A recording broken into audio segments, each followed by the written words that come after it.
Welcome to Grail Country. I have invited Jordan Daniel Wood and Sam Tiedemann. Is it Tiedemann? Is that the right Tiedemann, pronunciation? that's correct. Yeah, that was right. Okay. All right. All right. That's my I think my son helped me with that one. My son's like good with that kind of stuff. Good with Germanic Yeah, Nordic yeah, he languages. is. Yeah, Yes. he All he right. he is good with the pronunciation of Germanic names. Yeah. So I invited you both today to have a discussion with me on, I called it creation, evolution, and new creation. So I kind of have a conversation about how those things like fit together, like what are we talking about with when we say creation versus new creation? How are we to understand that? What role does evolution play in our understanding of these things? And just to make things extra spicy, I suggested that we take a look at Valentin Tomberg's Meditations on the Tarot, specifically letter six, because he says something. Most of the letter is actually about love, but he actually, toward the end of the letter, he says something rather provocative Toward about the love. end of the letter, he says something provocative. Anyway, sorry. Yeah, that's what I said. Toward the end, Yeah, that's what I said. Toward the end of the well, letter, he says something very provocative. Yeah. I'm just saying that there were many parts I Oh found yeah, oh yeah. provocative. Well, Tomberg says lots of But provocative things. Yes, yes, yes. I mean that something provocative that applies directly to the topic that we're talking about today. Let me. yes, yes. Yes, there are many other provocative things that Tomberg says in that letter, and all over the place. But yes, so and it's essentially he says that if we what he's saying is that if we limit ourselves to understanding evolution on the horizontal, its end goal is the Ubermensch, is the Antichrist. So that's I'll just throw that out. Let's just start with that. Does anyone have any immediate thoughts about that? And I think I also shared um letter 10 where he goes into a lot more details about like what his thinking is about evolution and this idea of vertical evolution versus horizontal evolution.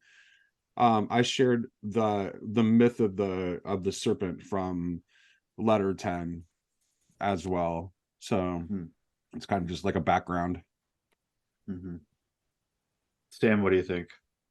I think, let's see here. I'm not sure if I quite agree with him. I think I kind of agree with him, but maybe in a slightly different way than he would have put it.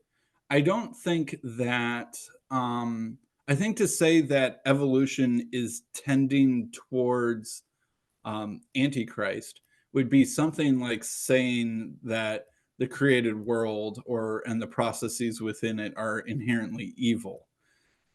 And I think that there's something, closely flirting with like a Gnostic demiurge sort of thing to go too far in that direction. But I do kind of agree that there is something somewhat inevitable about an antichrist within the creative process. And I think, I don't know, to try and make like a short definition of where I think evil comes from and how to understand it in the context of creation, new creation, and evolution. I think of evil as somehow like a parasitic outgrowth of the process of evolution that is short-term successful and long-term unsuccessful, but steals its sort of energy and life and being from that which is good. And as I think that the world gets, it's sort of like Antichrist or evil needs to rob the storehouses of Christ or goodness in creation in order to exist. It's like as good things sort of store up energy and being and success, and you could even, just like literally storing up of grain or something like that, that that affords evil an ability to exist, as it sort of short-term parasitically steals that from that which is good. And it's sort of like as the evolutionary process is getting closer and closer to Christ, it somehow enables more and more antichrist at the same time, because it's gotten more and more successful and there's more and more to steal or something like that. And so there is this sort of weird double, back and forth, that as you get closer to the end, it enables the Antichrist. But I don't think that the process of evolution itself, because I view it so teleologically, so purpose driven, I think to say that it is moving towards Antichrist in some sort of like purpose telos sort of sense is incorrect. But I'm not quite sure if that's what he's Well, saying. yeah, that's why I kind of regret like directing you guys toward letter 6, because when he's talking about that, he's talking about horizontal evolution. But Tomberg is in Tomberg, there's also operating this other principle of evolution, which he calls vertical evolution, which is evolution which is in cooperation with grace.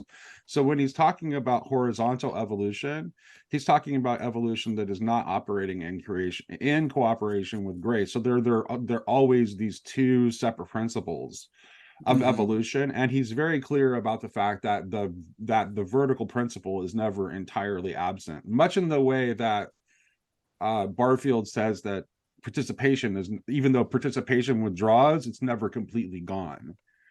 There's this very short sentence from letter 10 that I shared with Jordan before we started, where he says, "But sick as the world is, it still retains everywhere and always the characteristics of its primordial health, and shows the working of the forces of its new health, its convalescence. Alongside the struggle for existence, there is cooperation in order to live, and alongside the mineral petrification, there is the succulent and breathing color of the plant kingdom." So I think oh, go ahead, Sam. No, go for it, Jordan. I was just gonna say there's several things that come to mind. There's a lot of reasons why it's fortuitous that you asked us to have this conversation, Nate, because one is that I sort of recently returned to this idea, the sort of like book length idea that I want to do. And this isn't at a stage of like marketing it, because it's not even close to it'll be a while. But it's like I tentatively entitled it "A Time for Everything: Christ, Human Origins, and Cosmic Ends." And it's really good. Yeah, it sounds good. That's a good title. Will it be good? But so right, and it's what's fortuitous is that I'm in thinking about that book and returning to stuff, like it's what I want to say up front is that I think Tomberg, especially in 6, is he's also making, he's making like 1,000 points at once, as he tends to do, but like he's also making this point about the way you look at the self-same process. There's a right. Very it is I don't think it's totally, he's doing a lot at once, but I don't think it's totally extrinsic that he's bringing this up at least already in the letter on love, right? No, right, exactly, because it's in the letter where he's talking about how our gaze changes from the vertical to the horizontal. Exactly. Because that's how he gets to the entire thing about horizontal evolution and it being headed toward the Ubermensch. Is he gets there because he's talking about the fall. Yeah. And what our consciousness was prior to the fall, in contrast to that. So precisely. And it's interesting because I do think and this does touch on some stuff that I think Sam and I talked about in our last conversation, where it's like a process itself needs to be interpreted, and there's a wide array of how you can do that and what it's doing. I think Sam perhaps could even maybe agree that if Antichrist can plunder the goods of Christ, that could include having purposes. Mm-hmm.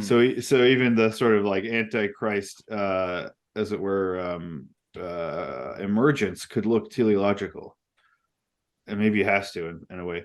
But a side point, or going back to the main not thing, only that, but the purpose that Antichrist would seize is to replace Christ. Like that's what that is what the purpose would to become a replacement Christ. A battle of ends, which of course, eventually, how I always will bring it to this, Christologically is the same thing as a battle of origins. That's the point I'd want to make. If Christ is the Alpha and the Omega, then there is no such thing as disputing what the end of all things is, which isn't simultaneously a discussion, whether it's acknowledged or not, about the origin, the true origin of all things. But just as like a side point to give more context, it was funny because I was revisiting yesterday Stephen Hawking's A Brief History of Time. I was specifically looking at the chapter on chapter 9, the Arrow of Time. And even there, it's really interesting how he says there's 3 arrows of time. One is the thermal or thermodynamic arrow of time based on entropy, the increase of disorder over time. Then there's he calls it the psychological arrow, by which he just means we remember the past, not the future. Then he talks about the cosmic, arrow and his stuff about, going from the Big Bang to the Big Crunch and the no boundary thesis, blah, blah, blah. But the important point here is, I think the second one gets the short shrift by far.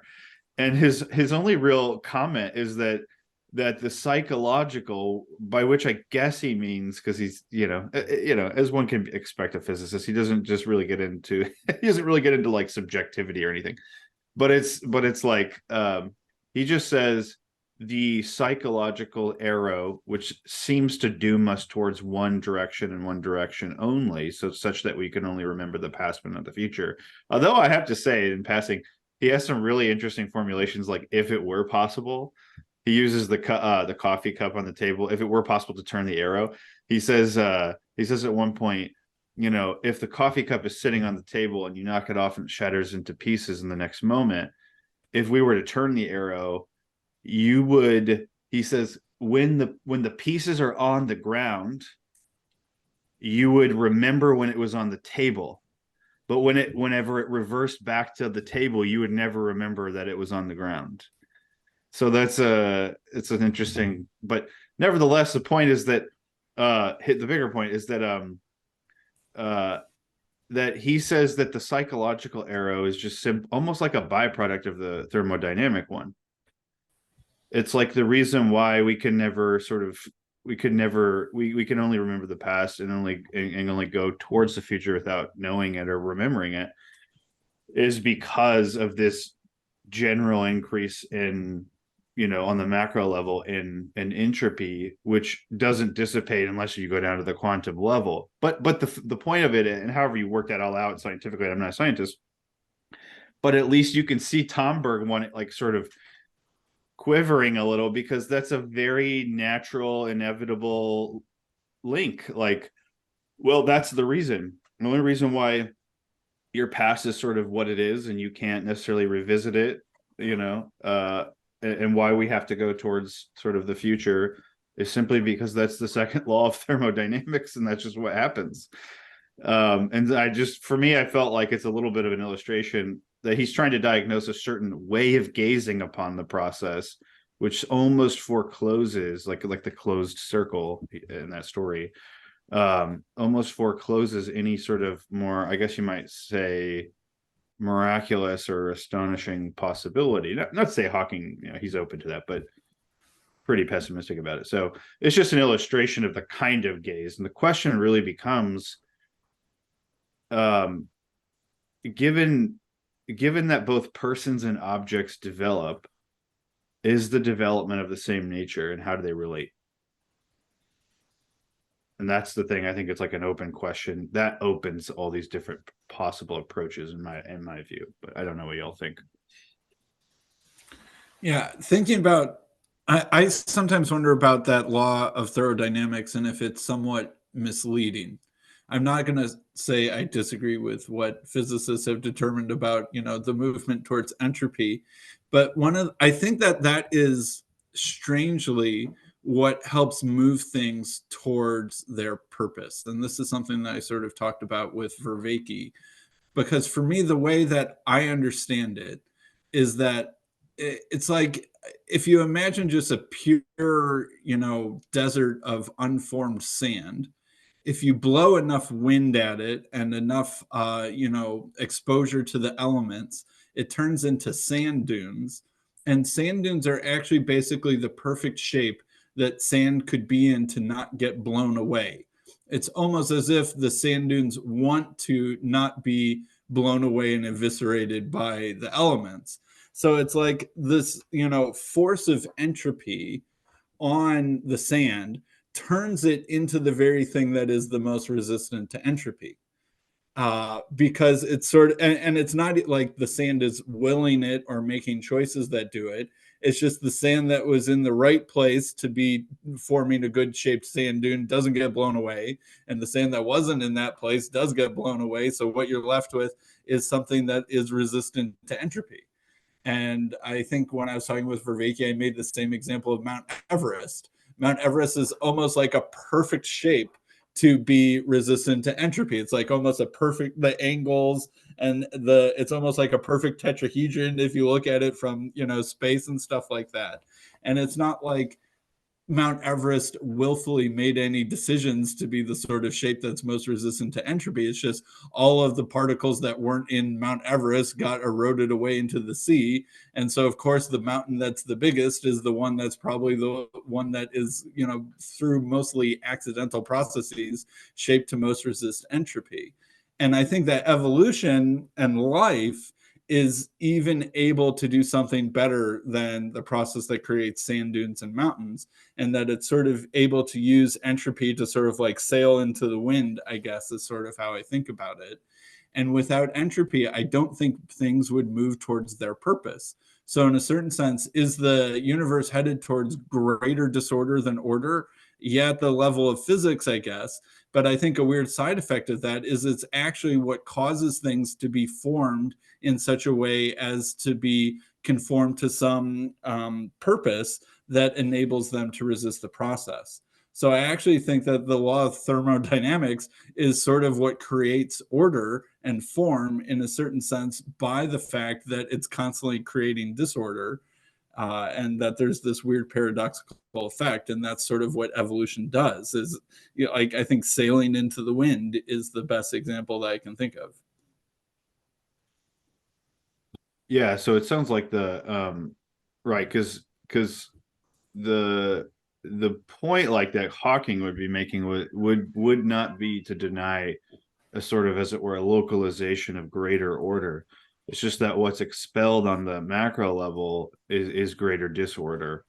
And so I think that for me at least, the question becomes when we come to evaluate the prosody or the process and the inevitability or like necessity that seems to be built into process itself and having to develop itself.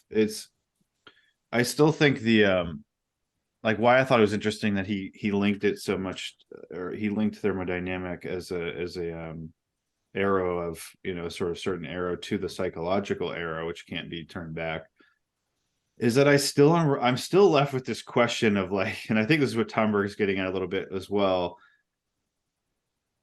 Is it the case then that the local greater increase of order of Mount Everest, or probably more poignantly of a person, needs and will remember forever the tragedies that led to that greater localization of order, which is to say perfection or reaching the goal, such that when will it be that when I reach that goal, will I look back and maybe with a new appreciation or like a new interpretation of the sorts of things that happen that I couldn't have seen before? Nevertheless, I'll still almost have to like, am I grateful for the bad things and the suffering that got me to a greater, as it were, greater order or closer to perfection? And will that remain in my memory as a sort of permanent freeze, a testimony to what was necessary to get me where it got me? Or is there something even more perhaps paradoxical? That seems to me, because otherwise it's like one thing that's popular among some systematic and modern theologians today, when it comes to this kind of, basically it's a theodicy question, is to want to, like, I think, ameliorate or mollify the brutality, the predation, the survival of the fittest, the ubiquity of death, the destruction is a part of the process of perfection. And they'll want to mollify it by being like, well, like point out other things that are like not like, well, it also helps us cooperate. Like Yeah. like the human species also, our modern Homo sapiens seems to have been so successful as opposed to other species, or types in Homo, because of their cooperation. They could take down a woolly mammoth, which suggests that they worked in groups of 150 to 200, and that's rare compared to smaller, like little less cooperative. So there's a sense of like, well, one good thing that came out of it, out of all this death and war and destruction, is cooperation. And so I'm just. But what about the I'm woolly just, mammoths? Yeah, exactly. Yeah, right. We killed and all what of them. about what about all the other species of Homo that were certainly outmatched and probably overpowered and maybe even massacred from time to time. So I don't know. I'm personally, I feel like we're left theologically often with either a sort of wholesale, let's just accept this is like evolution as we see it is creation. And look, whether you do the sort of somewhat Calvinist thing and say, I don't know why God chose this way, he could have chosen other ways, or I should just say Thomist, it could be that too. Or you say, well, maybe there literally is no other way, even for God to have done this. It's the question becomes, so is the price of accepting the goodness of creation this ubiquity of death and tragedy? Is that just the price? That's the pill you swallow? Or is there something like Tomberg, I think is trying to say there's something far more paradoxical and possible there? And to be honest, the last thing I say, and then pulling back from, it's so fascinating to me. Well, I think what Tomberg suggests in the grand arc of what Tomberg says is that we need to stop seeing evolution as something that merely happens to us. Right. And like we're taken up in it sort of as this flow, and that is where that's the verticality. And so like for Tomberg, like the he talks about cooperation too. But for Tomberg, like the essence of cooperation is the reintroduction of the vertical principle and the cooperation with grace, which actually begins to change the physical reality, like on the ground. Like that there's no doubt that he thinks that like if we are oriented properly, like the physical laws of the universe will change. There's no doubt that Tomberg's saying that. Like it's just like so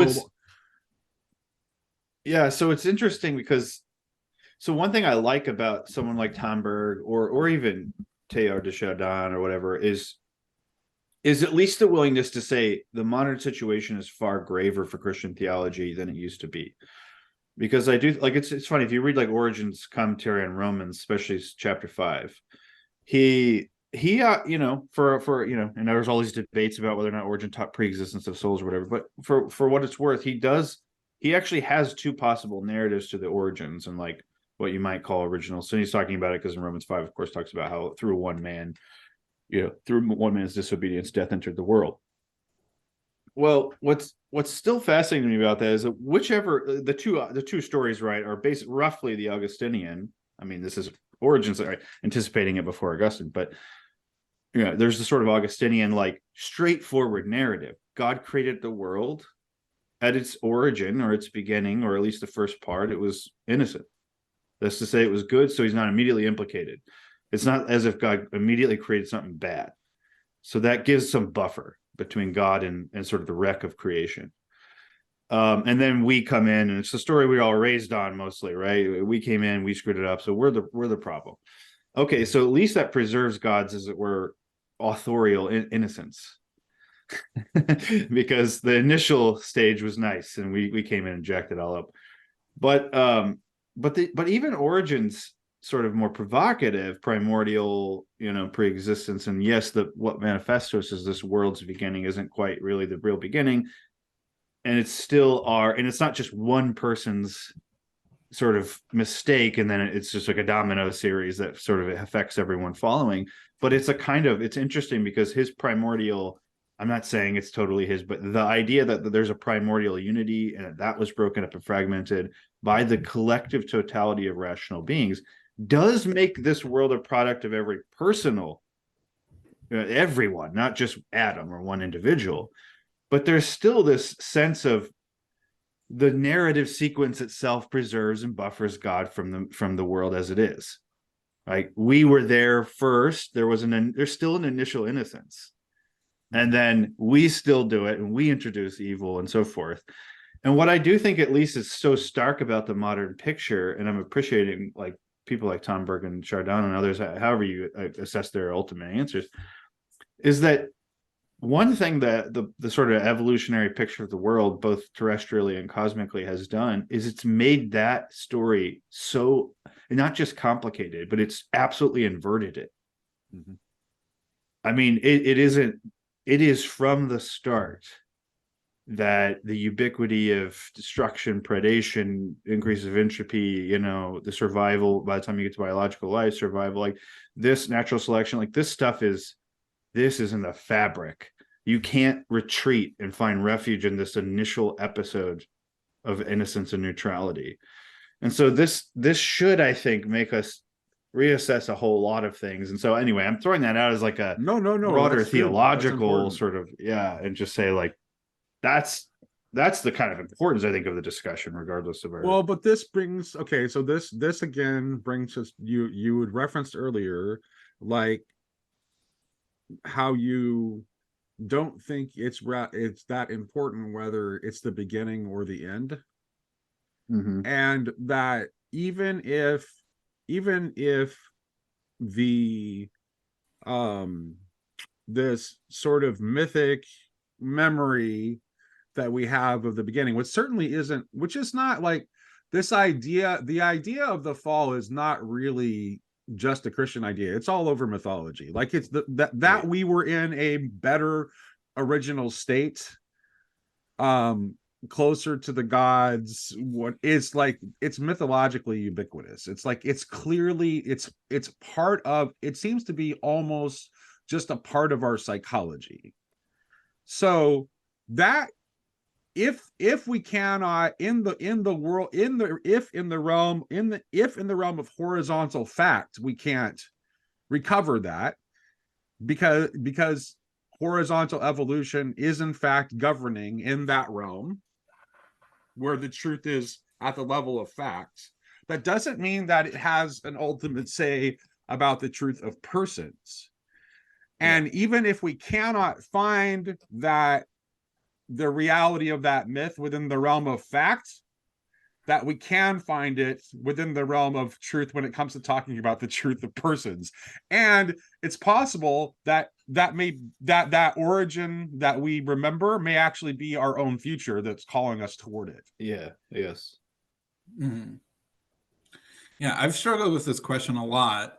That, like you put it really well, Jordan, there doesn't seem to be the evolutionary story doesn't seem to have a paradisal beginning. It seems to be, we're underneath the sandblaster of entropy from, the moment of beginning. And that even the origin of life must have also been subject to the same, brutality, suffering, competition, survival, etc. And I wonder then about how do you fit sort of the Eden story mythologically, and how do you line those two things up? And I think maybe there's some comfort that can be found in that our own lives have sort of an Eden-like shape, and that there's a lot that matches in our own development as humans. We start out as these sort of innocent babies. Although once you've had babies, sometimes you wonder how true that idea even is. But at least psychologically, from a first person perspective, you start out kind of innocent. And then you go through this process of waking up to what the world is like, and then have to go through maturation and stuff like that. And I think that there's, this is an old evolutionary, old Darwinian idea too, is that you can see the different stages of the evolutionary process that brought us into being in our stages as an embryo. and that we sort of recapitulate, I think is maybe even the right word, the different sort of animal forms and stages that brought us to be what we are now. And maybe there's some sort of comfort that can be had in thinking of our own life story as having an Eden-like shape to it, and that our own story as individuals somehow reflects the story of the cosmos. But I don't quite know how to connect the dots really any better than that. Mm-hmm. Well, I would say, again, like there's, in terms of the human stages of development, like there is that, yeah, we begin in this like primordial innocence in, within our own makeup. And then I think the hope for a life well lived is that it reaches the state of the sage, which is like where it's like you've passed through the growth and development to the point where you're able to return to be able to live from that place. Like that's I think that's what Vervaeke is trying to get people to do. If I were to honestly evaluate his project, he's like he's not trying and it's like it's a psychological thing that he's doing. He's not trying to do it in a religious way. It's like he's trying to get people to be able to live from that place of the sage, where it's like you really are kind of living from that place of innocence. I think what's tough about this, and one of the things I appreciated in letter 10 specifically, well, even though I think Tomberg's immediate target is more that, if I don't know, for lack of a better word, like scientistic view of the world, or the, I guess what he would call nature without grace, or this. Well, he holds up Chardin as an example of what science could be. So it's not like he's not hostile to science. He's hostile to science that's like a particular, done in a particular way. Yes. Yeah. And he rightly is noting that the scientific picture of the world doesn't immediately and automatically offer you the theological significance of that picture. Right. Yeah. And so there's a further thing to do, which is totally right. But one of the things I like what he says there is, I mean, his point about meditating on the circle there, the wheel, with the monkey going down and the dog going up and the Sphinx above them both. He is really clear, at least in the first half of the letter, that both, if you just focused on one or the other, that's just not, it's not that it's not true. I mean, it's almost Hegelian, right? It's like, it's not that it's not true, it's just that it's not the whole. Right. And so he focuses, I think, there more on the way that the purely scientific, or we might say science, when it sort of bleeds over into a theological self-interpretation without knowing it, is half the truth. And so he's definitely not denying science or anything like that. No, not at all. In fact, he actually predicts that science in the future will be forced to come to grips with this principle of verticality, this cooperation for existence that it is not fully reckoned with. Which I love, because I think implicit in his critique of the purely scientific really would be a critique of the purely religious, or the purely mythological, which is to say, if you think it's enough simply to say, like, simply to tell that story on its surface and be like, so, well, the reason why, from the Big Bang, like, whatever millisecond after it was subject to the laws of entropy, is because, Genesis 1 told just 1 through 3, and just like you just retell the story. That would be myth in the bad sense, like myth in the sense of like it's purely extrinsic, like you're just telling a tale that explains really nothing. In fact, all it does is it restates in narrative form the very conditions of the problem, with a sense of I've thereby explained it. And so that would be like the other half of the wheel. Like if you only ever talk about, hey, we were created and we sort of began in innocence and we sort of arise, and it's just one nice steady ascent vertically. And what's really tough is like, here's one way to put it in Tomberg's frame. What's tough is the vertical and the horizontal are movements and processes. We typically assume that the process is just a line and horizontal. So what does it mean to say, well, actually, no, I mean, the line can be tipped up vertically, and it's actually intersectioning with the Well, he actually horizontal, just right? points at the cross. Cross, right? Exactly. And he right. just points at Christ as the thing that essentially, as the Christ is the thing that redeems the horizontal. Yeah. Like that's what, that's what redemption is. Right. Is And so, redemption just simply is restoration for Tomberg. Like there's no other yeah, way to understand it. and that's what. So I think that the modern evolutionary picture of the world, one of the things it's forcing us to do is to face the necessity of a truly creative and perhaps even initially bizarre synthesis of these things. Because otherwise they're just simply extrinsically related, which is to say they basically aren't related in any coherent way.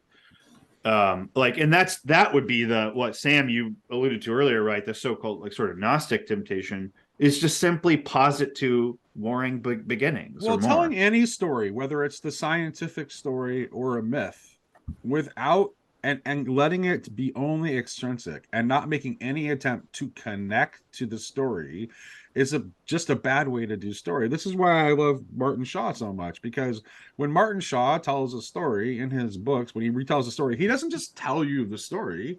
He tells you a part of the story and then he goes back and tells you about something that happened in his life, and then he returns back that illumines what he was just talking about in the story, and then he goes back into the story again, and in the way he writes, it's like it blurs the lines between prose and poetry. It's like it's a very unique and amazing thing that he's doing, and it's not just like telling you the story full stop and that's it. It's a completely different thing.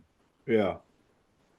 So what it comes down to for me at least, and then I can throw it to you guys. I don't want to sort of take over where this goes, but I I still think there's the question, like even if we can admit there's a difference between, say, the process of forming Everest and the process of forming me, yet they're still both processes, so there's convergences as well. I still wonder if that thing you were talking about, Nate, in us, that sort of, or which actually I think Tomberg even says, he says when he's talking about Jung, I guess it's in letter 6 where he says he discovered the divine spark, like within us. The question will be,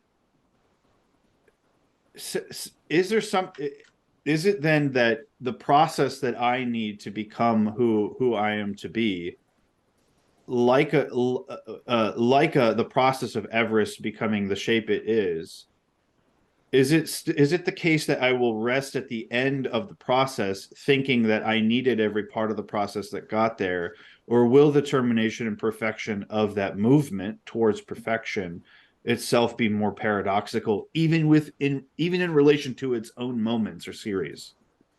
Right. And that the reason why that's important is because of the theodicy question. Like, is God, in other words, one way to have been putting it is this: when God undertakes creation, is it just a one-time go, and he's just going to get the best out of it that he can? Like, you got to go through, you got to see it through to the end. There's that little tiny line. There's that little tiny line, and I would love to hear what you say about this, Jordan, because this is an idea that I don't fully understand, but it somehow captured my imagination. In fact, it's the reason it's the reason for the name of my channel. There's this line about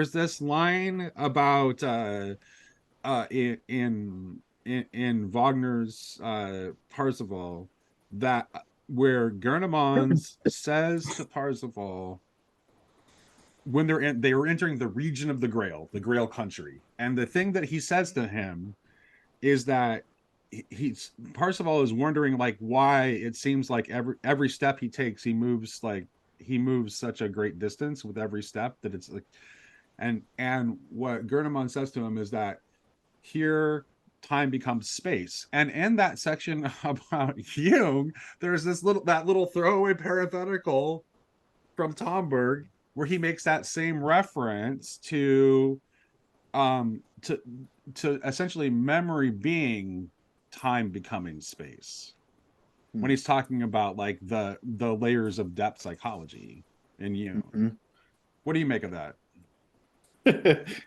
Well, it's funny because initially, because Hawking is on the mind, it really immediately reminds me of his stuff on imaginary time. I mean, his point is, if you take Friedman's sum of histories theory, that any particle doesn't simply have a single history, but has a sum of histories, and that goes into to quantum matrices, mathematics, blah, blah, blah. But the point is, if you can imagine them as the sum of those, then really what you're imagining is time as space, which is what leads to his no boundary proposal or whatever about the edges of the universe and so on. They're not really edges, and it's more like, you know, they're finite, like a sphere, it's finite but infinite.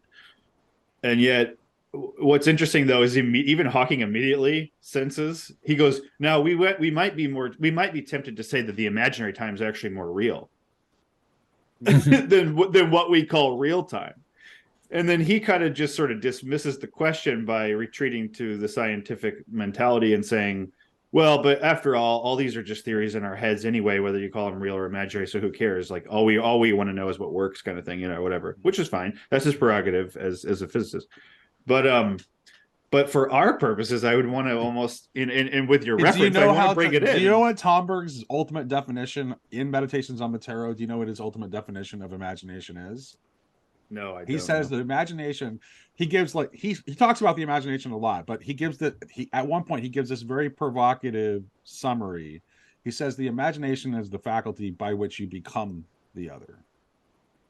But imagination, okay. Does that go with this stuff on ecstasy and intimacy and?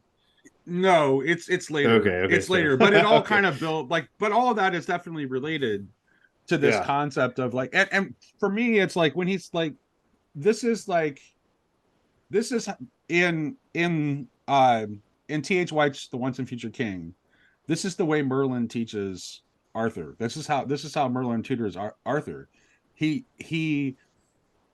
teaches him to, when he observes the animals, to become like he imagines that he is the fish that's like swimming in the pond, right? Yeah.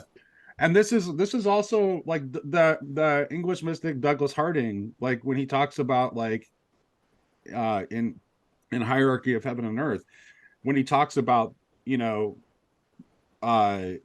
reality, the layers of reality, he actually talks about like that when we are observing something, it is actually a projection of our own being. Right. When we think about it. It's almost like empathy as incarnating. Like they're almost the same. Like the act of empathy is itself substantial. Well, it's actually it was like ultimately like the highest level of this is that Jesse Hake shared on X the other day, that quote from what's the name of the Bulgakov scholar? I can't remember. Regula Svalin. Yeah, Regula. Yeah, yes, Regula.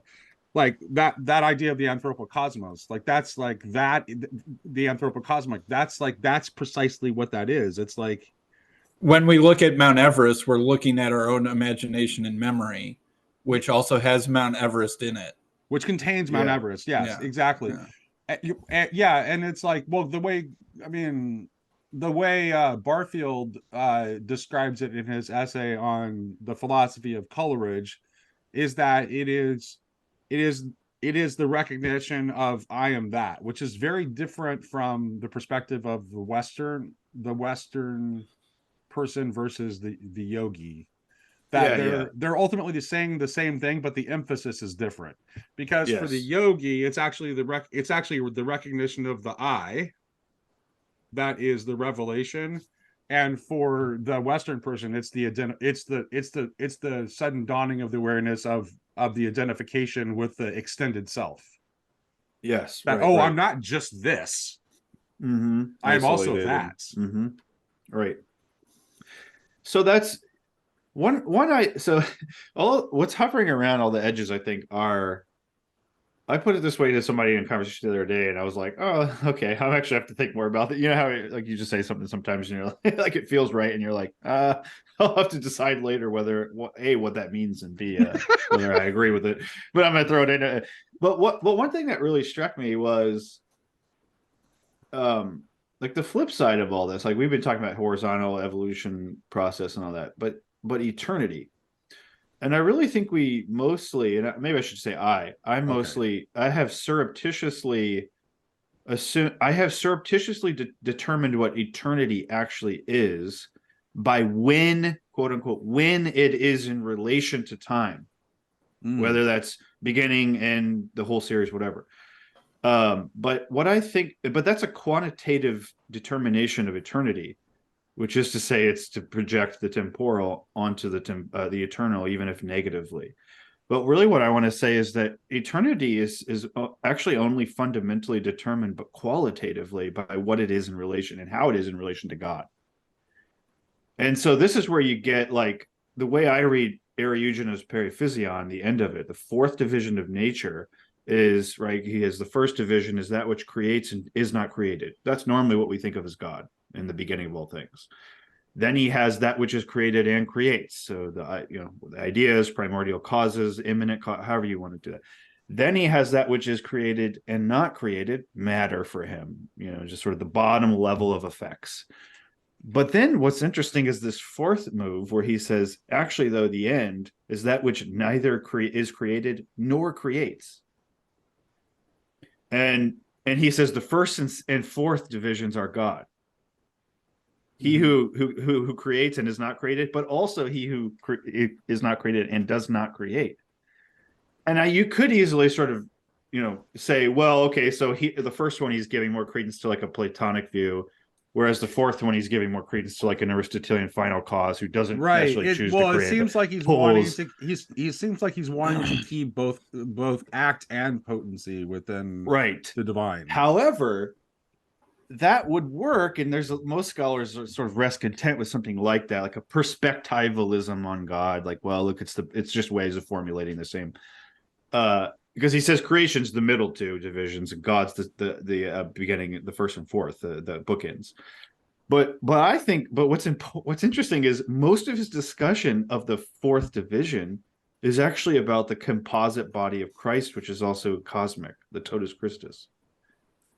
So the fourth division, which looks to us as if it isn't a process at all. Right. Not only because God isn't created, but because he looks to have never created, is actually the perfection of the whole body of Christ, which is creation.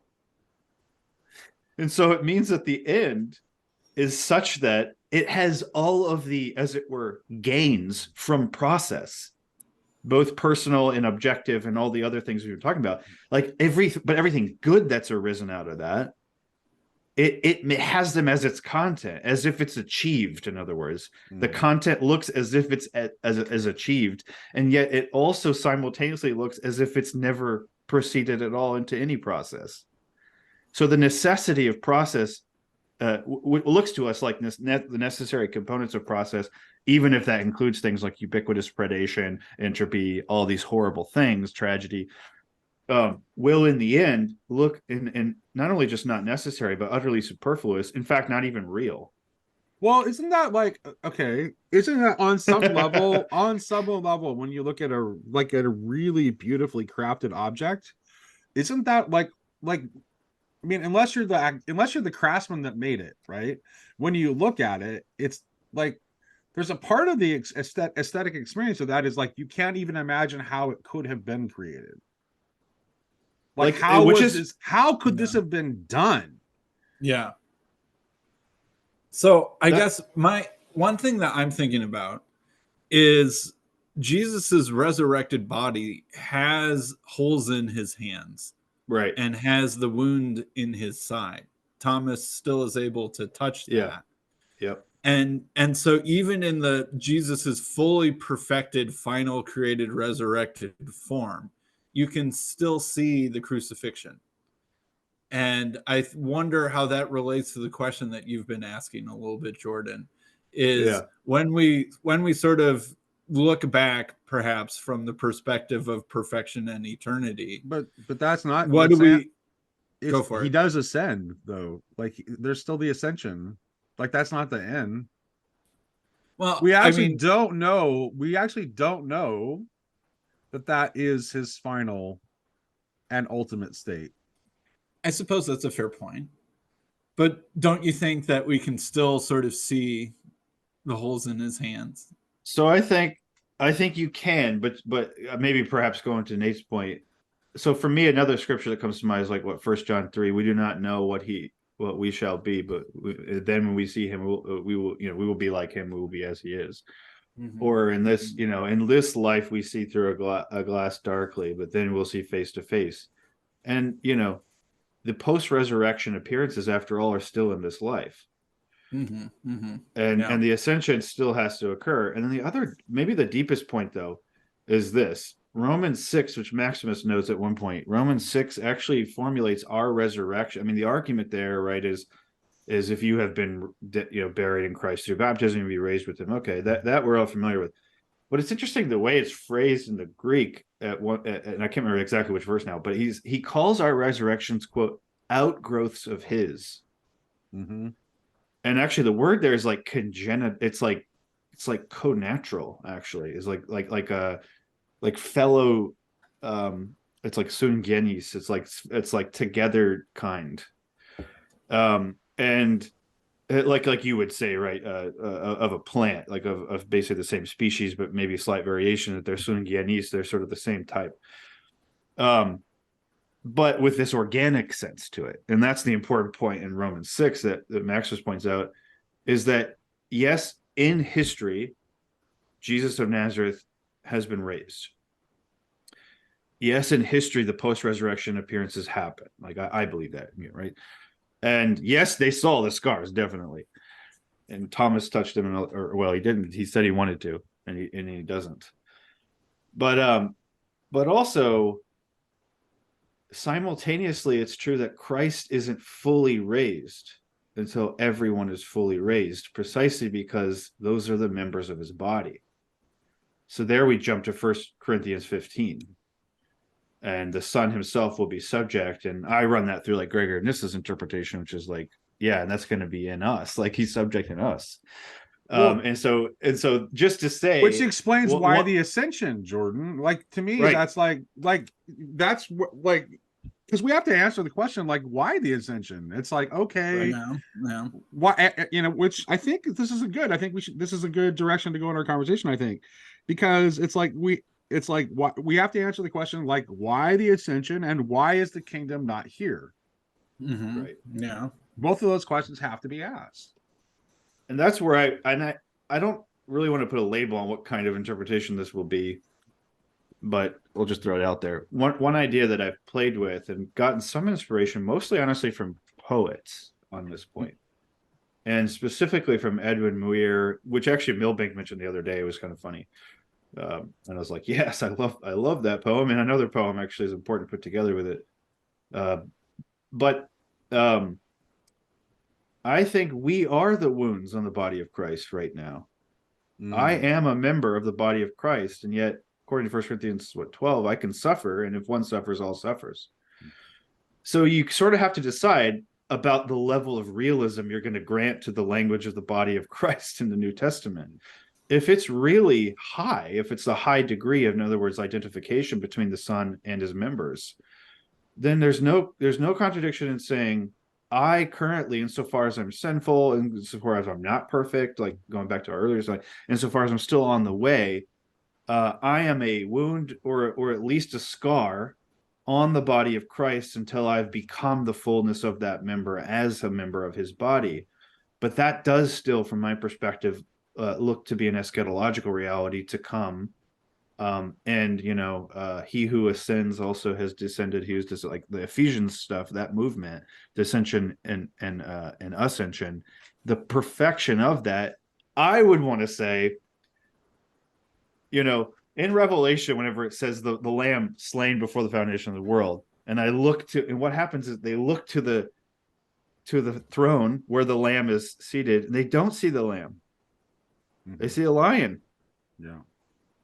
And so, yes, they're the same one, but no, they don't look the same depending on where, quote unquote, where you are. And so that's the road I'd want to go down. And that's also what leads me to these to contemplate more, I guess, I'm a little more open to weird things with time and process. Precisely because I think the perfection of the totus Christus, the total body of Christ, which is creation, will terminate in a state or condition that looks as if it was neither created nor creating. but is in fact still nevertheless the beneficiary, as it were, of the fruits of the actual accomplishments and achievements of all of the members of Christ's body, which will entail even the erasure. I would say it this way: the erasure of the memory of the scars, not because you're depriving your memory of something that's really there, but because what you thought you were remembering wasn't truly and finally real. But that's not something that you can really properly say until the process itself is complete. So it wouldn't be right to say that entirely right now. I don't know what y'all think about that. There's a little bit shooting from the hip a little bit here, but that's I don't like it. So what is the difference now that Jesus has ascended? And how does that fit in with the process of creation and new creation? This is something that I think about a lot. Like, I think it's easy to describe sort of that final state that you were just talking about, Jordan. It's a little bit harder to put your finger on. So what exactly is different now because Jesus has been crucified, resurrected, and ascended, and is in some sense dwelling in us now? Yeah. What exactly is that change, and how does that tie this creation to the new creation together? Well, Tomberg's answer is that it has opened up a greater horizons for the possibility of movement toward vertical evolution and cooperation with grace. Like, that would be Tomberg's clear answer. And he would definitely not have us just sitting around waiting for a divine rescue mission. Right. Well, I also think too, it's like in Colossians 1, he's the firstborn among all creation. He's also the firstborn among the dead. So what's so interesting is that the ascension of Christ isn't a mere absence. In fact, in one way, it's a deepening of Christ's presence, but not just a generic presence. But, you know, in Paul's terms, like, we carry around his death in our body daily. So whatever the ascension means, it can't mean, you know, simply a spatiotemporal absence. It has to be somehow a condition for the further deepening of Christ's identification with our very process as also his own. So he who is ascended is also being killed in us and raising in us, and won't be fully raised until we're all raised as outgrowth of his resurrection. So I think the Spirit, I think Christ, how do I want to put this? Christ has brought, even that's narrative, but whatever, we got to stick with that. Christ has brought the humanity sort of fully actualized, but in himself, into union with God the Father. But that hasn't entailed the total. It's entailed a certain kind of absence, sure, but the absence is Jesus always describes it as a good thing that he'll leave, that he's going, and then it'll be better for you. Yeah, right. So if Christ brings the humanity into the throne room, that somehow simultaneously entails the condescension of the Spirit into our room. And what does the Spirit do but bring the Son to birth in us? Well, if he hadn't ascended, where would you be looking for him? Somewhere in Israel right now. I don't know. I mean, that's the point. Yeah, it'd be like, yeah, you'd be like running around from place to place, like, oh, I gotta go hear the master. Yeah, we'd follow him around the way we do, you know, the gurus, right? Right? Yeah. Or Taylor like Swift. A really awesome guru, and we'd be following him around, and we would never. And so that means that we could never discover the full truth of Christ, because we would not be looking for it in the right place. Yeah, or we'd be looking for it out. We would be looking for it out there, as an object, place, and that's not where he wants you to look for it. So that's why, to me, that to me is what makes it obvious that his ascension is a good thing, because his ascension opens up the possibility for you moving toward your own ultimate ascension. Yeah, for the internalization of Jesus, not just Correct. the external. Right. Yeah. There's a really funny, again, one of these moments where I'm reading Maximus, and all of a sudden I think I've read a line from Hegel, and I know that's controversial, but he says, when he's just giving a random like summary, almost like a creed, but like a summary of the faith at one point in one of the letters, and he specifically says that he says Christ ascends bodily and then descends without body into us. And I was like, Yeah. okay, that sounds like the third part of the lectures on philosophy of religion, where the ascension of Christ like is the precondition, both epistemically and perhaps more, of our recognition that Christ is simultaneously identical to each other and to us. Like in our bodies, he's taking on flesh in our bodies, so that the community itself really is the body of Christ. No, even though the body of Christ, as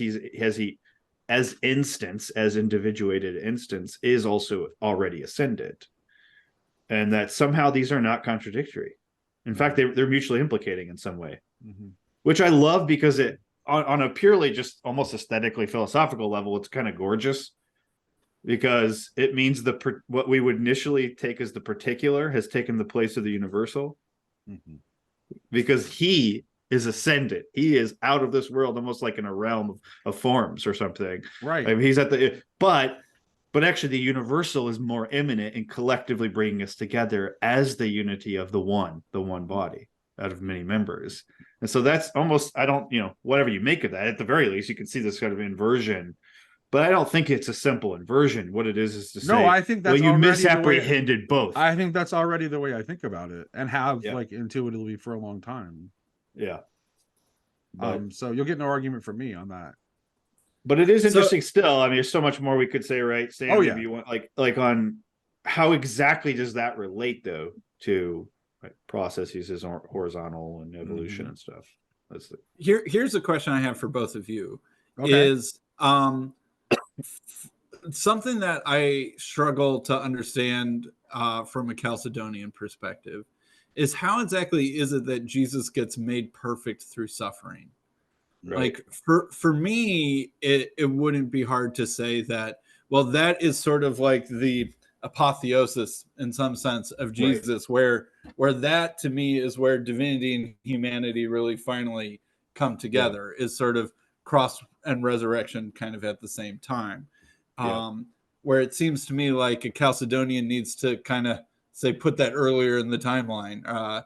And what I wonder is, to me, I feel like that helps the crucifixion make so much sense, and it helps sort of kind of like tying back to that question that you've asked a couple times, Jordan, of how will we look back at the process that created us and feel good about it in some sense.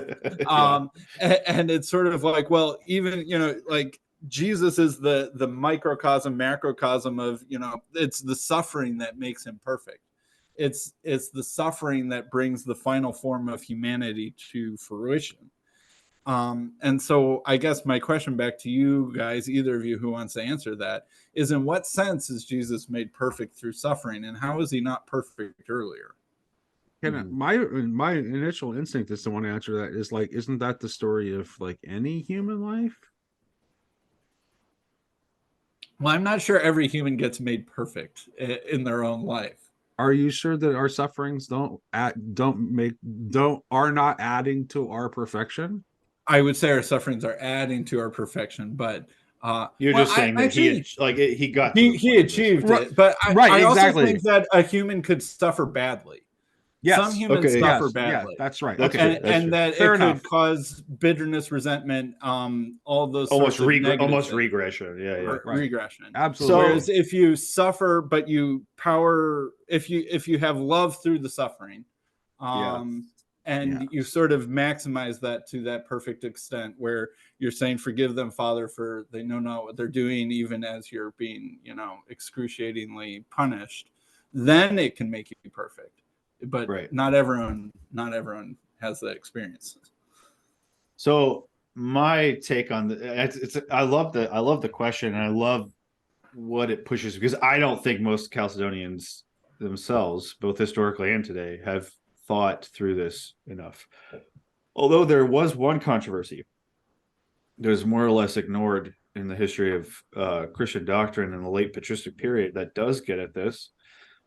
It's called the Julianist controversy, or the orthodocitist controversy, which the way it was posed, and I think Sam, you and I talked about this a little bit already, but it was about the incorruptibility of his flesh, and basically those that were it was interesting because those that were rejecting Chalcedon, they were making the argument that he had to have already been perfect from conception. If he's God from conception, then it's not as if the divine attributes were somehow barred from his flesh. He is the one subject of both, and so he himself is their convergence, or their sort of confluence, which would imply that if God is by nature incorruptible, as to say life itself, then he couldn't have been mortal or corruptible from his birth as a human being. And so they try to defend that, like, well, yeah, so that's, I mean, but then of course they're going to run up into those problems of like, well, okay, what about the suffering? What about the actual death? What about the crucifixion? But then the what they thought it did, though, is it was going to force the Chalcedonians to sort of own their implicit Nestorianism, because it was going to be to say, okay, so really what you think is that Christ had to, or like an adoptionist thing or something, like, oh, so he had to first become, like, he became what he wasn't, which is just to say he's a regular human being as we know them. And so why don't you just own that, you don't really regard Christ as fully divine, and that's what we've always suspected, blah, blah, blah. What I think is interesting, yeah. What I think is interesting, though, is that the very framing of the dilemma, and I think it is a dilemma within this framework, it is, and so only the framework itself would have to be questioned. This is where I don't think Chalcedonians usually get to. But the dilemma has to be questioned. Is it an ultimate dilemma that he could only become what he wasn't before, and what he became was something other than what he wasn't before, or what he wasn't before? This is just another version of the question of process in telos. It's just concentrated down to a technical Christological argument about the identity of Christ, but in a way it's what we've already been talking about the entire time, just with respect to the cosmos.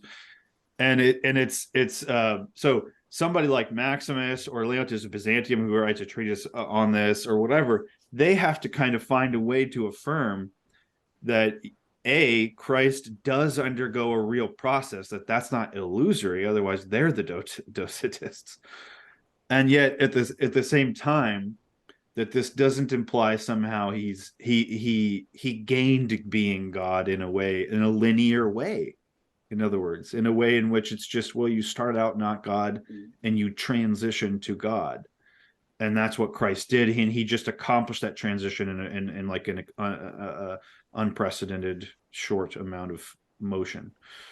And so what I think the Chalcedonian position should have to do, exactly because of a question like the one you just asked, is to develop its Christological impulses further to say, we have to rethink the very framing of time, of process, of what it is exactly that appeared in and as the life of Jesus of Nazareth, such that we don't give up either on the fact that he was suffering, nor that he was made perfect through suffering, nor then on the divine side, right, that what he became, he somehow wasn't before, and implied an absence in a way that a simple progression would. And so this is where I think you eventually have to go to something like eternal incarnation. And what appears in time, yes, it's under the strictures of what maybe we've called here earlier, like horizontal process.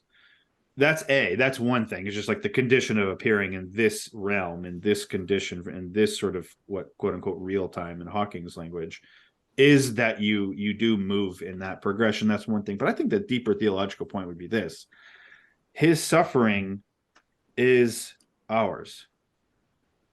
So it's not like Christ it's not like the word is incarnate simply because, like without any sort of regard or reaction to us becoming deified. since it's the self-same movement and the goal of incarnation is simultaneous, is not only that God becomes incarnate, but that we who are, as it were, merely incarnate become deified. Then that, and since we are not just mere objects, he's moving from point A to point B, but we're free spirits, rational, we can make mistakes, we can sin. We can suffer badly rather than just well, like he did. Then he, in his movement of incarnation, not only respects the sort of conditions of space-time as we currently apprehend them in order to appear at all, but also that he's responding to us.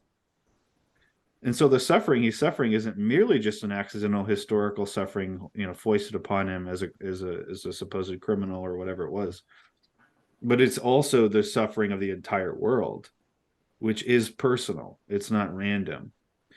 And this I think is the sort of, so what is it? He was made perfect through suffering, which is to say he is perfect, is complete. He remains complete. The word perfect is actually from the Greek word telos.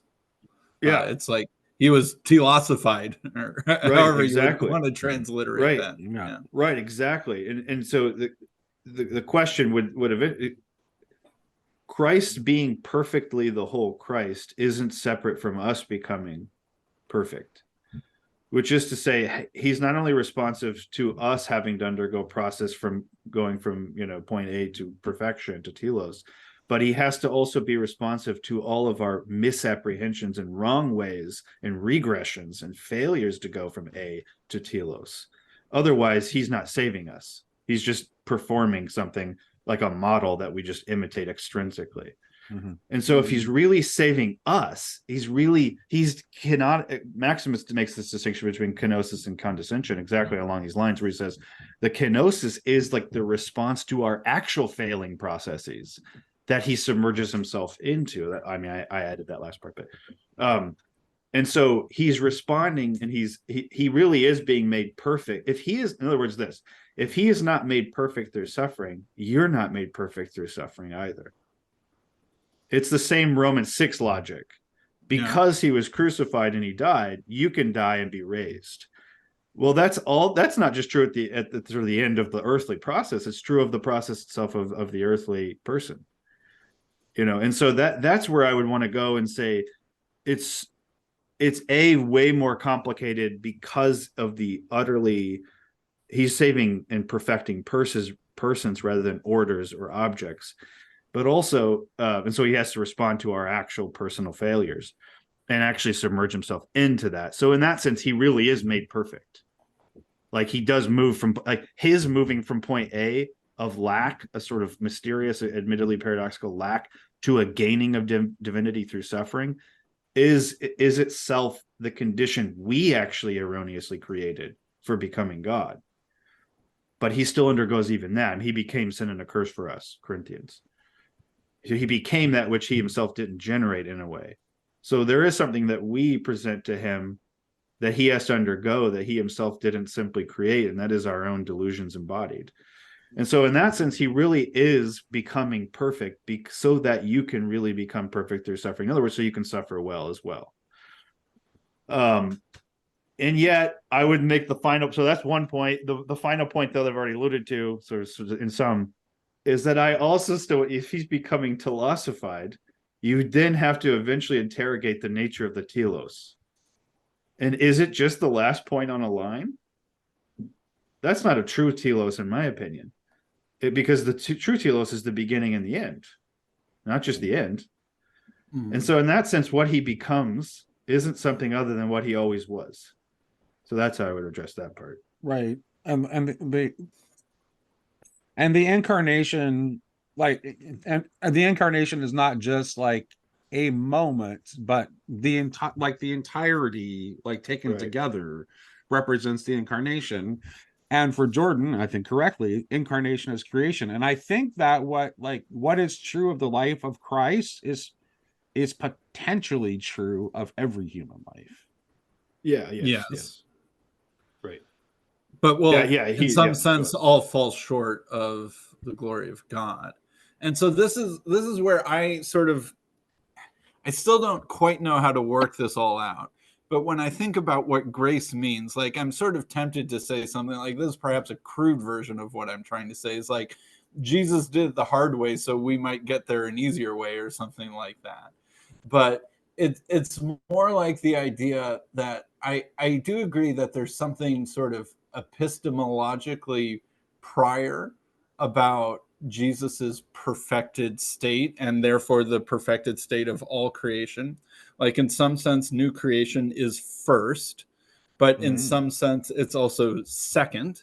Like I think that's the only way I can make sense of when John the Baptist in John chapter 1 says, "He who comes after me is above me because he was before me." Right. All right. So it's like, so John the Baptist is saying, all right, there's someone who's coming after me in temporal sequence who is actually more important than me or outranks me because he was before me. It's like, so wait a minute, John, is he before you or after you? You know, right? You seem to, you're speaking on both sides of your mouth.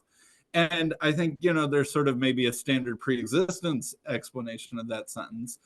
But because I don't like going that route, I sort of have to think that it's like that Jesus is temporal, that Jesus is in some sense before John the Baptist because he's the beginning of the new creation. And so Jesus in all things has preeminence because he's the firstborn from the dead. Well, that doesn't seem like in a certain sense, in old creation logic, that Jesus doesn't have preeminence. He's after John the Baptist. He's at the end of the chain of the prophets. But in another sense, he's the first. And that there's this weird flipping of temporality. Yes. And so I do agree with that idea that there's some, you know, the lamb slain before the foundation of the world. Something weird is going on with the way that we experience the temporality and that we see the temporality, but that's also different than sort of logical priority or epistemological priority or even ontological priority, I guess I could say. And that there is this way in which Jesus's ascension, Jesus's spiritification or his pneumatification, however you want to put that, you know, that 1 Corinthians 15 idea that he becomes a life-giving spirit. I still, like, for the life of me, don't totally really understand what that means, but it is still interesting to think about that Jesus is therefore, like, his perfection is then able to come into us by grace, and that we get to participate in his perfection without having necessarily undergone the crucifixion ourselves. But still, nevertheless, the closer we imitate Christ, the more cruciform our life looks. We are still trying to have our lives look like the life that he led, and we can suffer well through love and become perfected in this life. But our ultimate source of perfection will not be us just having to imitate him in the sense that we'll have to do exactly what he did to get the result that he achieved. We, in some sense, get the result that he achieved through grace, and we're experiencing that now. And there's this weird tension between Christ in us and the old man in us wrestling together at the same time. Yeah. And I think this gets at a really, as you both know, like, I mean, it's a really old problem, but like one of the ways you phrase, so one of the things I think that's great about the Origenist tradition, and I'm not saying everyone within it gets this, but I think that's useful to reflect upon, is that precisely because there was a prominent myth of pre-existence of us, not even just of Christ's soul or whatever, it also it raised the question, not just the nature of the telos, but the nature of the arche from the start. Because in a way, again, back to that, really they're the same question. And one of the things I do think Chalcedonians even need to still think further through and beyond is Christ isn't divine simply because he was before in some sequential sense. You're just making the same mistake we make about telos all the time, about thinking of it as the end of the line. You're just sort of looking at it as the beginning of the line, or the space prior to the line's beginning. But that's literally the same. It's the same error, just in the other direction. It's identical though. And so once again, even the way of being pre has to be different than just being before the line. And that would be closer to what it means to be truly divine. And so I think Chalcedonians, so Maximus has this remark in one of the letters where he says Christ's before is his divinity and his after is his humanity, but he is the same before and after. And so that's getting closer to a formulation that I think is a better explication of Chalcedon, which I actually concede on its face doesn't get you there. It just sort of sets the first, it's like consubstantial, perfect God, perfect. Okay, what is that though? Like, and we've only just begun. I mean, I agree with all those thinkers to say we've only just begun to do Christology almost at that point. And so, but I still think ultimately I don't know if it makes sense from my perspective to say like, well, Christ is, from the perspective of old creation logic, he is preeminent, and so in that sense first, because if even old creation is teleologically directed, the telos has to be really there in order for it to even be preeminent later. Yeah. Otherwise, it's a random process that happens to work out. But right, the telos that gets realized has to, in some sense, be predate, and even then maybe that's using too temporal of language. Yes, that which it comes to be. Yeah. Like we know this just in terms of rational intentionality. The intent is in some way there before the act. Okay, that's fine. And for us, that just often maps right onto chronology, at least in theology, even classical theistic sort of stuff. It's not uncontroversial to say, in the order of logic or something, in God's divine intention. But what I do think is really problematic, even from that classical perspective, or not problematic, but interesting, it should lead to more thought, is in Maximus, again, of course, in question 60, so what's such an interesting thing is the question before him from the text in First Peter that says that it talks about the mystery foreknown since before the ages, and the question is posed is who foreknew it, not what was foreknown. And Maximus starts there. He says what's foreknown, and he talks about the incarnation, all that stuff, and Christ being the beginning and end of the ages, blah blah blah. But he's talking about a historical event in time. But what's so interesting is by the time he gets to who foreknew it, the actual question, he says the Trinity. And he even notes there, he says, now don't think it remarkable that the same Son both foreknew and is foreknown. And that's what the key thing, where it's like Christ can't just be preeminent intentionally, like in sort of like we think of intent as almost unreal or on its way to becoming real, which is the act, the fact, the occurrence of what I intend. But for God, whatever is intended is eternally intended, but it's not intended within a sort of super time that's sort of outside of time, which still yet has this beginning and then intent, motion intent to act. It really is that what it is that's intended is just as much determinative of the content of the intender as the reverse. And the reason why this is true, I mean, that's a general question, right, about predestination versus human freedom that philosophers and stuff have argued about, or fate, right? But let's get all the Christological distinction here in this case is that the very one who is intended is also the one who intends, if he is God. He as God intends himself as man. But that's not intending an object external to him, because it's going to be him who is the one who fulfills his own intention with the Father and Spirit.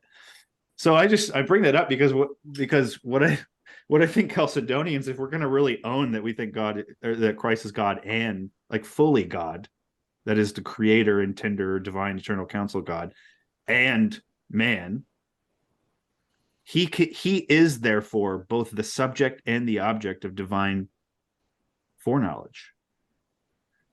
You see, I'm not so sure. Right. You can't be sure. That's not something you can't allow that, right? That's my point. Right. But otherwise, I think if that's not true, then I don't really think Christ is our beginning and end. I think the Father's intention for Christ is. That's the true beginning and end. Christ is just sort of like the final condition for that. That's what I would want to say. So back to that Hebrews 2:10 verse. For it was fitting that he, for whom and by whom all things exist, in bringing many sons to glory, should make the founder of their salvation perfect through suffering. So founder, I'm pretty sure the Greek word is like archegon or something like that. I mean, like the one who is arche, the arche one, the one who is an arche, right? And sometimes that's translated as pioneer or forerunner or something like that. It's like first one. But arche means more than just temporal sequence, right? We all know that. So it's like, to me, there's the one for whom and by whom all things exist. That's the Father. He is the one bringing both the archegon and the many sons to glory. And to me, it is the Father's intention, which is, we don't need to, you're right that it would be too crude to think of that too temporally. But it's not Jesus's intention Jesus aligns his intention, I guess, aligns his will with the Father's will. And that's extremely important to everything working. But to me, I don't see it as God sort of becoming his own intention or something like that. So we began this conversation with Tomberg's provocative line about like the shit show direction of merely horizontal evolution. So I think where I see us pressing right now, and the way I want to phrase this question is, so what is to be done about that? So what is to be done about that, and who is to do it? So actually, I do think it's related to what Sam just raised with Hebrews 2:10, because I'll make a few notes on that. Archagon is the second part of the word, which means leading. So it's the one who is leading as principle, but leading is movement. So it's the first movement, and then it's for the sake of bringing many sons to glory, and so it's responsive to those actual sons. So it's not like, in my reading of that, it's not like the Father was like, I need to like start this process and bring it to completion. The only way I can really start it is by making this guy perfect through suffering.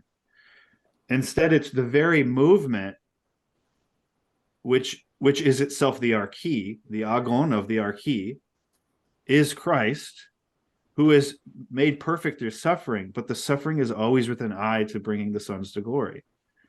The sons of glory, right? So that's what I think there's a reciprocity, in fact, built into the very first movement, which happens to be the only true movement of God, because the act of creation is one. So that's where I'd want to go with that. I don't think that diminishes, though, Sam, like what you're saying. I actually think a properly thought through Chalcedonian Christology, which I think you can find like a nice example of in Bulgakov's Lamb of God. I mean, he's willing to admit a whole host of things, like, in terms of like from the ascension of Christ having to go through stages and so forth. I think that's only possible and still remain a Chalcedonian if the Chalcedonianism has been itself creatively. But to bring that to Nate's question, why I think that's actually relevant is because I think what we have to do, number one, is to fight from assuming that the way that we experience time and space here and now presents to us absolute barriers for what's possible, even within time and space. So first, it's a question of imagination, or maybe, right? Well, Christ is continually bringing those barriers into question throughout his entire life and ministry. Yes. Yeah, go ahead.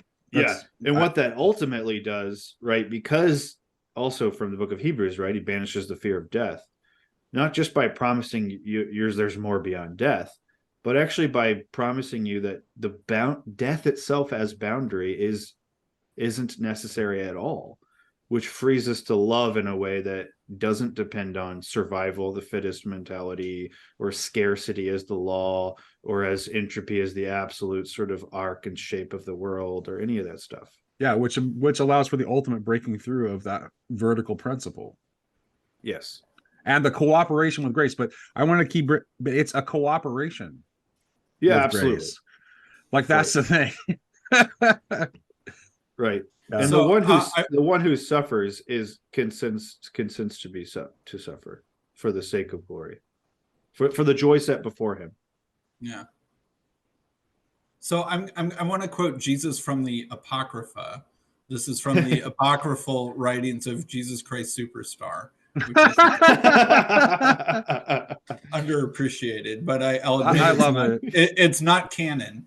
So neither you, Simon, nor the 50,000, nor the Romans, nor the Jews, nor Judas, nor the 12, nor the priests, nor the scribes, nor doomed Jerusalem itself understand what power is, understand what glory is, understand it all, understand it all. If you knew all that I knew, my poor Jerusalem, you'd see the truth, but you close your eyes. But you close your eyes. While you live, your troubles are many, poor Jerusalem. To conquer death, you only have to die. You only have to die. I actually think probably Andrew Lloyd Webber's best moment was maybe right there. You know, that's great.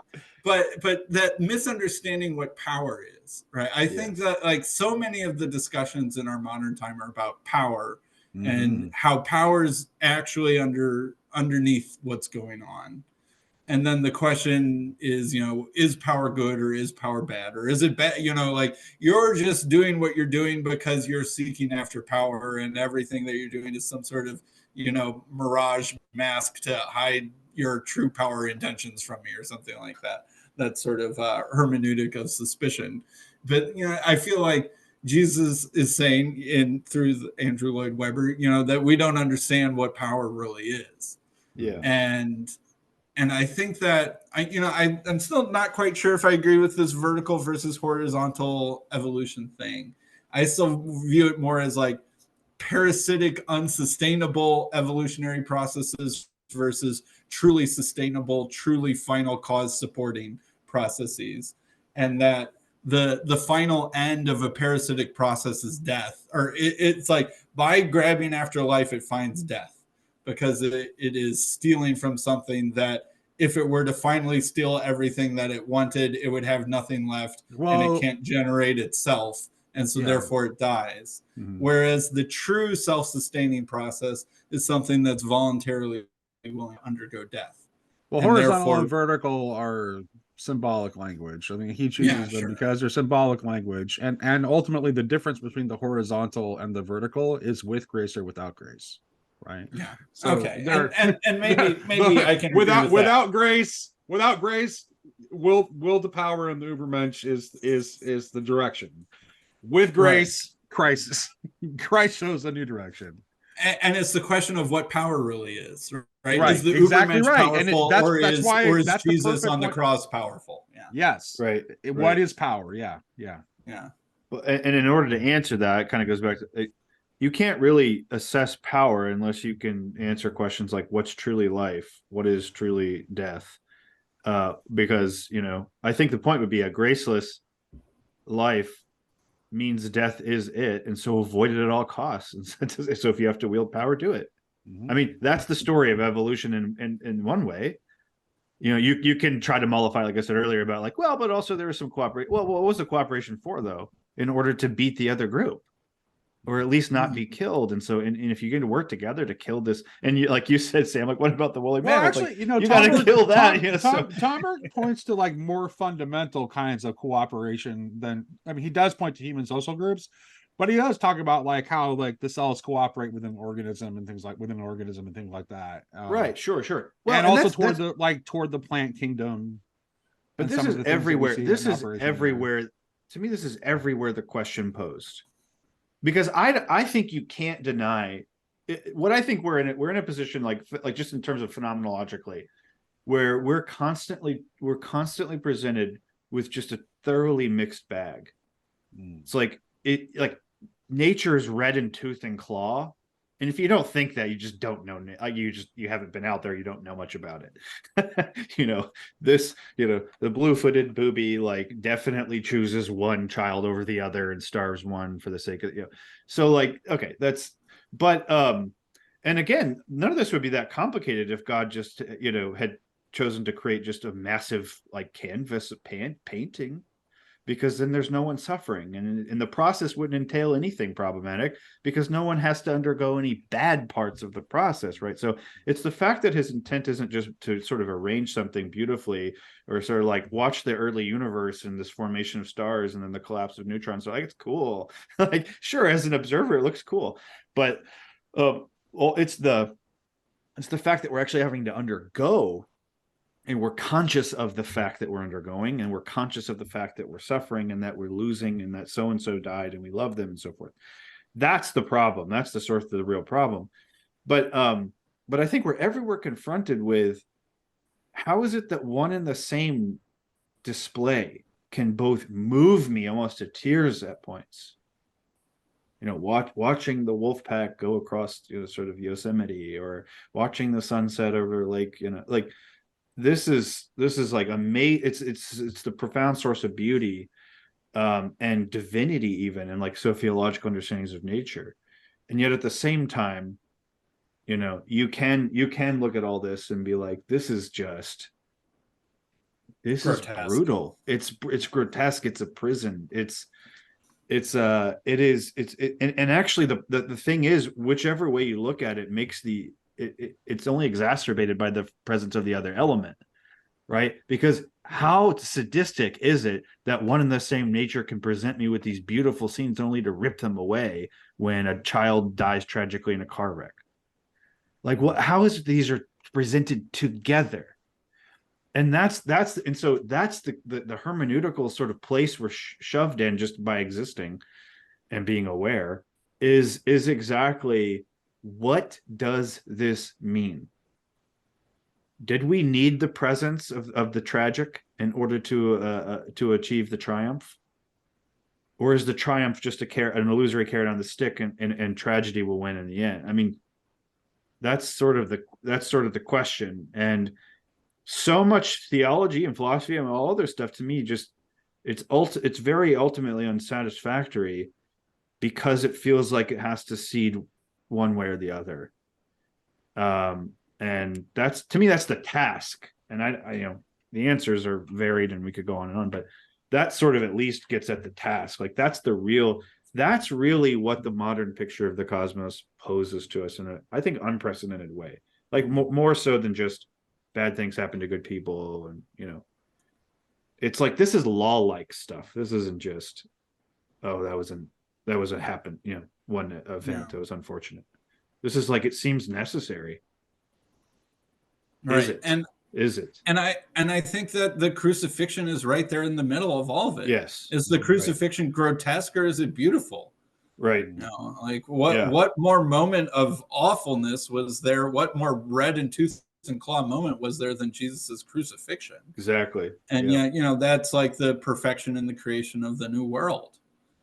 And so I think that there is something to do with this voluntary acceptance of death that's really important. Yeah. And you can see that in evolution. You know, there's something extremely beautiful about, you know, parents sacrificing for their children or something like that. Evolution needs death to work, because you have to, in order to get a new instantiation of genes in the form that comes about from them, you can't do that within a single individual. A single individual has some soft room for improvement within themselves, but at the level of hardware, quote unquote, that can only happen through iterations of generations. And so this sort of embrace of that cycle, this seeing that death isn't the end, or isn't the bad thing in and of itself, or can't be conquered through voluntary embrace or something like that. You see that embodied all over life. And it's when life is sort of trying to resist death that evil happens. Well, this gets me back to the point that I was trying to make earlier about imagination and developing this extended notion of self that is not limited, like that, where you know that you're like yeah, sure, like I in some, like, this, I'm this is part of what I am, but it's not the totality of what I am, right? Is not defined by this and this alone. It's not all of what I am. And that changes our orientation toward death. When we really see, like, when we really can see that, and that is integrated into our experience, then it does change our orientation toward death. It just does. It just, like, we learn not to fear it. Yeah. We learn not to fear it. And I feel like this, I think we're just, like, kind of, this conversation is barely beginning. So maybe I would, if you guys are open to it, I would like to do a part 2, actually, and pick up, because this has been very fruitful. But we're absolutely. I gotta start work in 10 minutes. So Yeah. we gotta wrap one up our potential. But I want to give you guys a potential thing chance that to have final words, and I'll shut up. So here's a final word and an invitation for a topic for next time.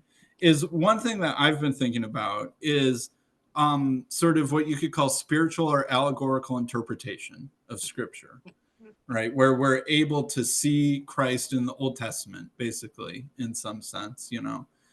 Just as the serpent was lifted up in the desert, so much the Son of Man be lifted up. All right, what exactly is the relationship between Moses lifting up the bronze serpent and Jesus being crucified? All right, there's some sort of spiritual relationship between those two things. And what does that exactly have to do with new creation? You know, what when we're reading Scripture through with unveiled eyes in the light of Christ, exactly what is the connection between that and new creation is something that I'm still trying to think about and figure out, and to try and develop something more of a theology for hermeneutics or something like that, kind of in light of what we're talking about, because I feel like there is something there, but I haven't really connected the dots on that very well to any, you know, great satisfaction for myself. So that would be something that we didn't really get to talk about much in this conversation, but I think it's a related and interesting topic. Yeah, totally. That'd be great, Sam. It's nice too, because the topics are pretty much the same, right? The letter kills and the spirit gives life. Well, we've talked about killing and death throughout all of creation, and then if you also take creation as like another book, right? The written word, and the book of nature, book of. So yeah, how we read, how we interpret is, how do you interpret this certain episodes in the Old Testament or something versus how do you interpret the story of evolution? It does seem to be pretty related. So that's a good. I think that sounds good. My only final word would be, yeah, I think there's something. I just think maybe I'll go this way. I was going to go one way, but I'm going to decide to go a different way.